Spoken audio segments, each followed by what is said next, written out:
Now, pranayama is easily misunderstood. Some people say pranayama, that means just breath control, regulation of the breath.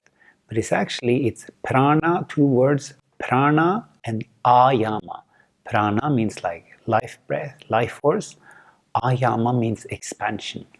So the purpose of a pranayama practice is to kind of expand our awareness to be kind of more healthy, more conscious, more awake to this luminous essence of life within us. In the Hatha Yoga tradition, they speak about purifying the nadis, etc., awakening the kundalini. In Patanjali's Yoga Sutras, there's no reference to that. He just says, Tasmin sati shvasha prashvashayor gativicheda pranayama. Like, Tasmin sati is a locative absolute, or sapta saptami in Sanskrit, and it means like Tasmin sati, when you are well established in what has been referred to previously, which is asana. When your asanas are stable and comfortable, then approach the pranayama practice, which is a kind of vicheda, the restraint or the stopping or the control of the inhalation and exhalation, the movements of the breath. And we have a lot of support gadgets that we need in life. We need money, we need husband, wife, a car, a status, fame, whatever. But the most important thing in life that we cannot be without is, of course, the breath. Without the breath, there is death. And the breath is also a beautiful key to explore what is there within us that connects us with life, and how are we utilizing this very life force. So when the posture is calm and steady, when you're kind of more erect in the spine, you can sit comfortably, then start exploring the kind of movements of the breath, says Patanjali. And it says further, Bahyantara stambhavritihi desha kala sankhyabihi paridrishto dirgha sukshmaha. This practice of pranayama, or pranayama, the expansion of the life breath, can be, you can do a retention of the breath, bahya, on the bahya kumbhaka, like after the exhalation, or after the inhalation, antara kumbhaka. And this is bahya abhyantara stambhavritihi, this restraint may happen after exhalation or inhalation. And you may do it according desha kala sankhyapihi, according to where you keep your focus in the body. May you keep in the base of the spine, the navel, the heart, the throat, or somewhere in the head. Or you maybe have some repetitions that you do, or you hold the breath for a certain period of time.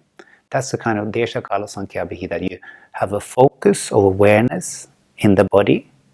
You hold the breath for a certain period of time, and you have certain repetition that you do. And that's kind of how he basically qualified. And there's much to say about the pranayama practice, but in short, this is what Patanjali says.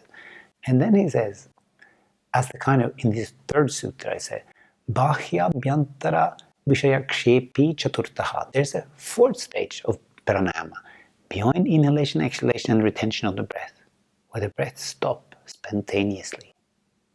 And there's a lot of mention to this state of Kevala Kumbhaka. Patanjali doesn't say it, he doesn't use that word, but later in the Hatha Yoga Pratipika and the Yogatara where Vande Guru Nam comes from, which is the first verse, Kevala Kumbhaka is kind of glorified as the ultimate state of yoga, where your breath spontaneously stops for hours on end.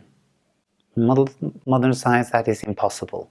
But for a yogi who could control his breath and had a deep, deep appreciation and understanding of the breath, they say this is possible. And Patanjali called this a higher state of pranayama practice, when you can spontaneously stop the breath for longer periods of time. And in the fourth sutra, he speaks about pranayama in 5 sutras in total. He speaks only about asanas in 3. In the first one, he says, Tata kshiyate prakasha varanam.